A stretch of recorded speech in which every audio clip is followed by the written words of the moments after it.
In-ignore bilang patunay na di kayo bagay ihanay sa dati nyong in-small. Ngayon sa lakas ko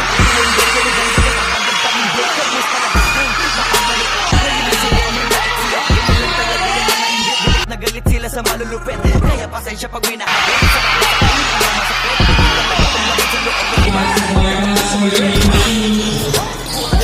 kasakla. Ginigiit na wala akong talento pero isa ka sa napalakpak.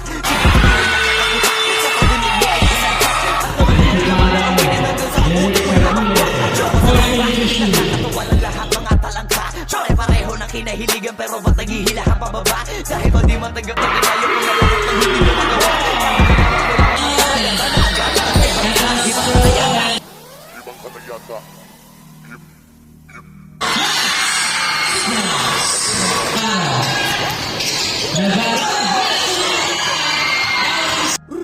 Lahat na may maling tono, makakababa na sa trono. Nasagot ko sa napakalabong tanong kung bakit ako sumusulat o kapatunayan na hindi ako patapon. Alam niyo ba yun? Ako naman hindi kasi hindi kayo alisto. Sa pumulag niyo sa kapatid, hindi ko pinilisto. Hindi na uso dito, palawakan ng koneksyon. Kundi ka isasabi hasama na bing makasulat. Pero bakit ako sa harapan sa mata na yun lang pagtulakan sa likuran sila paan na pag-iwanan? Ako ba ang dapat na alisin? O baka di pa pinapansin? Kung pagkasin na lang na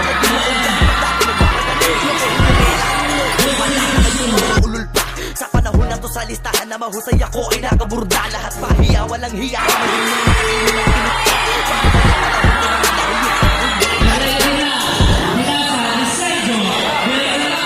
Yo, G, I'm gonna kill this shit right now. Yeah.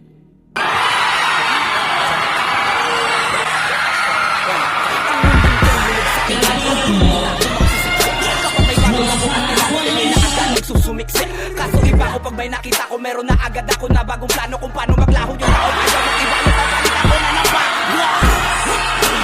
Gusto nang maturukan, ayoko na makipag-ululan. Gusto ko na kasi yung may kabuluhan. Ayoko na rin makipag-usap kung wala katuturan. Dahil lahat ng bagay na di makakatulong agad sinusutukan.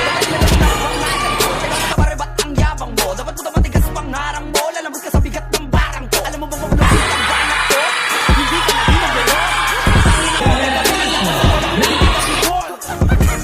Paano mo nasabi na hindi ko kaya makipagsabay sa mga ganito? Kaya ko tapakan na pangalan ko. Putangin ako kayo sinusa ko magaling. Isang bahing para sa mga praneng. Hanggat wala ako nakikitang dugo. Pag nakakit-langit pakita-kita ng matik. Dahil ibibitin ka ng patiwari habang umiiyak at sumisigaw ng bakit matik sa'kin. Grabing pasakit kapag sumabit.